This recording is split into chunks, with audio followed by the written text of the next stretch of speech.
Algunos acontecimientos trascienden la imaginación de la gente y tienen un profundo efecto en la sociedad. El asesinato del que vamos a hablar hoy es uno de ellos. El asesinato de Gabriel Kuhn, de 12 años, en Brasil, perseguirá las mentes de quienes se enteraron de él. Gabriel Kuhn nació en Brasil en 1994. Era un niño enérgico y lleno de vida. A Gabriel, que era querido, respetado y bien educado por su familia, le encantaban los videojuegos, sin saber que un día esos videojuegos serían su perdición. Un día, Gabriel estaba jugando con un amigo que había conocido en el juego en línea Tibia y con el que se encontraba a menudo en el juego. Se trataba de Daniel Felipe Petri, nacido en 1991, que vivía en el mismo barrio que Gabriel en la ciudad de Santa Catarina. Gabriel le había pedido a su amigo Daniel un préstamo de 20,000 monedas de Tibia, equivalentes a unos $2, porque no tenía suficiente moneda del juego para comprar varios artículos de la tienda en línea del juego. En ese momento, a Daniel le pareció bien y le dio el dinero del juego. Su amistad continuó donde la habían dejado. Sin embargo, más tarde, Daniel se sintió muy decepcionado porque Gabriel no le devolvió el dinero. De hecho, cuando Gabriel abandonó el servidor online con el que se comunicaban en el momento del pago, fue la gota que colmó el vaso para Daniel. Como consecuencia de su enfado, ocurrió algo que asombraría a todo el mundo.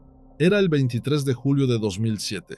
Daniel Petri empezó el día sobre las 9:30 de la mañana con una llamada de la madre de Gabriel Kuhn, Nova Trento, para saber a qué hora regresaría a casa.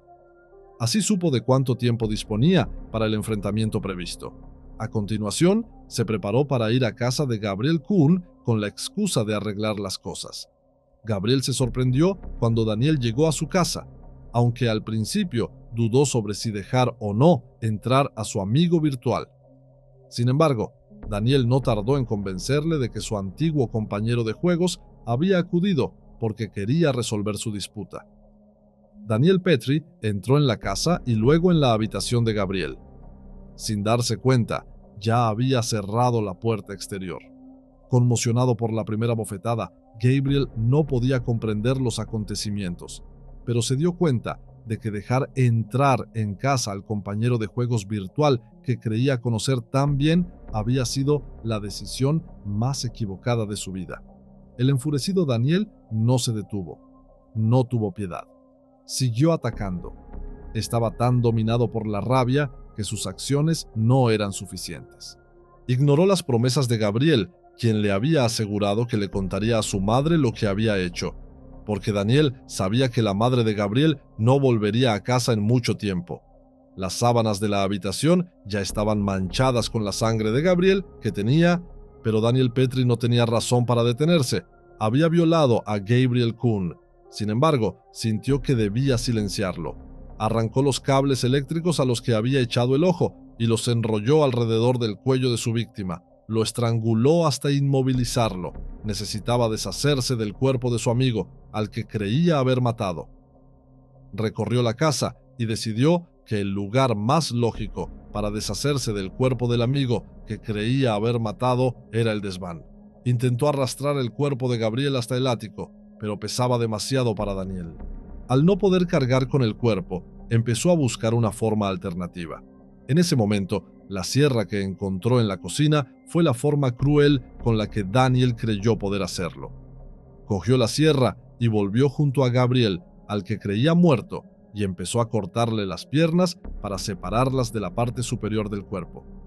Cuando casi había terminado de cortar una pierna, Gabriel, que se había desmayado por falta de aire, se despertó dolorido y empezó a gritar.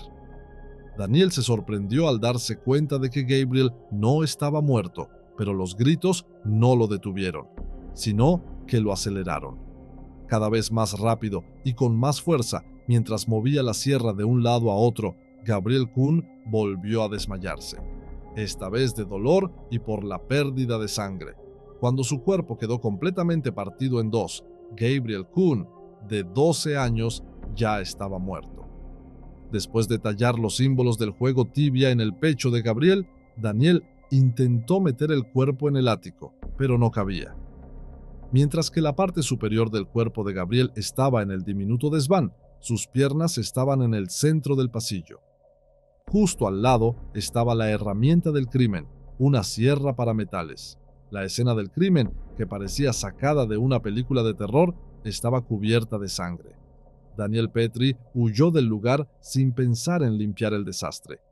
El cadáver de Gabriel Kuhn fue encontrado ese mismo día por su hermano, que había regresado a casa. Al ver la espantosa escena, el niño gritó pidiendo ayuda a los vecinos. Cuando los vecinos informaron a las autoridades, la policía y los investigadores acudieron inmediatamente al lugar. Durante la investigación, encontraron las discusiones de Gabriel con Daniel en la videoconsola. Tras tomar la videoconsola como prueba concluyente, Daniel Petrie pronto se convirtió en el principal sospechoso y fue detenido. Durante el interrogatorio, Petrie admitió su culpabilidad y dijo que no se arrepentía de nada, y explicó detalladamente todo lo que había hecho. También afirmó que Kuhn le había engañado, que era un cobarde y un fraude. Dijo que le encontraría en el infierno y volvería a vengarse de él. La autopsia de Gabriel Kuhn confirmó que había sufrido abusos sexuales. Las autoridades preguntaron entonces a Daniel si era homosexual, pero la pregunta le provocó demasiado. Negó airada y firmemente las acusaciones y negó haber violado a Gabriel. Sin embargo, los resultados del informe fueron bastante claros. Durante el juicio se supo que Daniel Petrie, que entonces tenía 17 años, había sufrido dificultades psicológicas desde niño e incluso había iniciado un tratamiento, pero lo había abandonado. Fue detenido tras su testimonio, pero se le juzgó en consecuencia por ser menor de edad. Petrie fue condenado a solo 3 años de prisión y enviado a un centro de menores. A pesar de todos los delitos que había cometido y de que no mostraba arrepentimiento, esto ha tenido un gran impacto en la sociedad brasileña. Ya no fue solo el horrendo crimen lo que asombró a la gente, sino también el resultado del juicio. El público y la familia de Kuhn creían que se haría justicia y que Petrie sería condenado a cadena perpetua. Sin embargo, el resultado no fue el que esperaban. Se habló tanto del veredicto como del propio asesinato. Los jugadores de tibia no se quedaron callados. Jugadores de todo el mundo empezaron a protestar. Muchos de ellos dejaron de jugar después de este horrible suceso. Enviaron mensajes de condolencia a la familia de Kuhn y condenaron abiertamente la sentencia de Petrie como inadecuada. Sin embargo, el castigo no se modificó. Daniel Petrie salió de prisión en 2010, exactamente 3 años después del asesinato. Sin embargo, nadie volvió a saber de él tras su puesta en libertad. Se buscaron cuentas y direcciones en las redes sociales, pero no se encontraron resultados en línea. Se elaboraron varias teorías para explicar esta incertidumbre. Una de las teorías era que Petrie podría haberse suicidado por sentimiento de culpa. Sin embargo, no tiene sentido que alguien que no mostró ningún signo de remordimiento, ni durante el asesinato, ni durante el proceso judicial, pudiera haber acabado con su vida por sentimiento de culpabilidad. Además, una de las teorías más discutidas fue que Petrie se había cambiado de nombre y seguía viviendo entre el público, había huido del país o no había podido soportarlo y se había ahorcado. Más tarde, se descubrió que el joven llamado Marcos Daniel Petrie de Sao Paulo, que se enfrentó a las reacciones de la gente por la similitud del nombre, no era el Daniel Petrie mencionado en este caso. Sin embargo, aunque han pasado muchos años, ninguna de las teorías mencionadas se ha demostrado ni se ha resuelto la incertidumbre sobre el verdadero Daniel Petrie. Lo que quedó fue el dolor de la familia y los seres queridos de Gabriel Kuhn. Las cicatrices que este brutal asesinato dejó en la sociedad durarían años. El trágico caso del que hablamos en este video nos ha dejado un dolor inimaginable, incluso mientras lo investigábamos. Es muy difícil imaginar el dolor de las personas que tienen que lidiar de tú a tú con un suceso así. Antes de cerrar el vídeo, nos gustaría advertirte de que las imágenes relacionadas con este suceso se han compartido sin censura y por esta razón te recomendamos encarecidamente que no investigues estas horripilantes imágenes por tu propia salud.